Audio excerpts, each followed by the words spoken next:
Hello and welcome to another edition of the Winedown Video Blogs. I am your host, Ben Franco. Today we have another big-ass bottle, which I know you guys are enjoying. This is Penner Ash from Willamette Valley in Oregon. I'll give you a little bit of where we kind of are at. So here is basically a state map of Oregon, and the Willamette Valley is this whole area up here. They're actually pointing out other regions here. These are actually other AVAs within the Willamette Valley that are like more specified.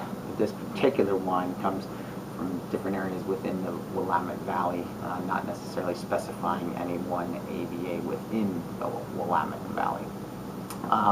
So we're talking Pinot Noir here.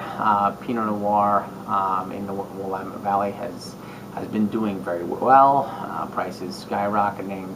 I think it was in 1987 where a major Burgundian negociant bought land in Willamette Valley, and the rest is history. The weather being a little bit similar to the in France and Burgundy in that area. This particular wine, and I'll read this off because it's actually a long thing, but aging-wise, 10 months, 23% new French oak, 20% 1-year-old French oak, 26% 2-year-old French oak, and then 31% in what they call neutral French oak, which is basically just it's been spent and it's no longer going to be giving off any real flavor. So let's give this guy a whirl.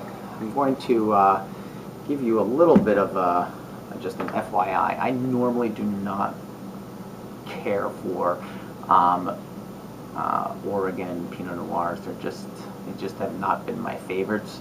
So I'll give you my dead on kind of what I think of this one, but it's not. It's just my taste. It's nothing. There's nothing wrong with the wine. It's just my taste. I prefer California and Burgundy before I like the Oregons.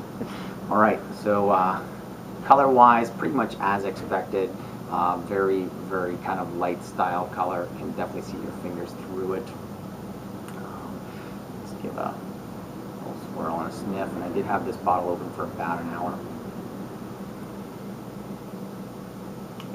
Oregon Pinot Noirs tend to smell very similar to me. Like this is one Pinot Noir I can kind of I feel like I can pick out in a blind tasting. I can at least say, that's definitely from Oregon. Cherry cola on the nose for sure, and that's one where actually the tasting notes actually had that in there, and I'm like, I wonder if that'll actually be popping out. A lot of times the tasting notes aren't really what you're going to get. Cherry cola, cranberries, a little bit, a couple like hints of earth, like wet earth.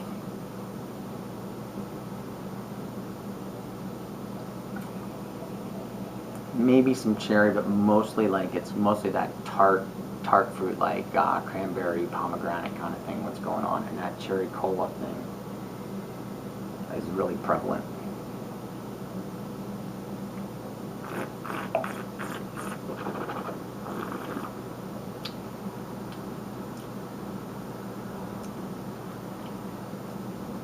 Good acidity, tart cranberries. That cherry cola kind of thing is definitely there. Cranberries and cherries, pomegranate, definitely are the flavors that are, ringing true. But, it has really nice fresh acidity. I understand why people like Oregon Pinot Noirs. Okay, they're really well made, they're really nice.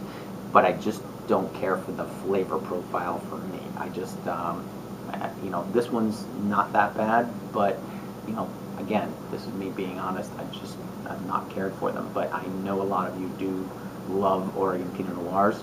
This is a pretty highly 90-point value Pinot Noir we'll have on special this week. So let's hear your thoughts. Let's see what you think of it. But again, it's I can definitely say it's a well-made wine. It's just not the style that I enjoy. I enjoyed a different style of Pinot Noir.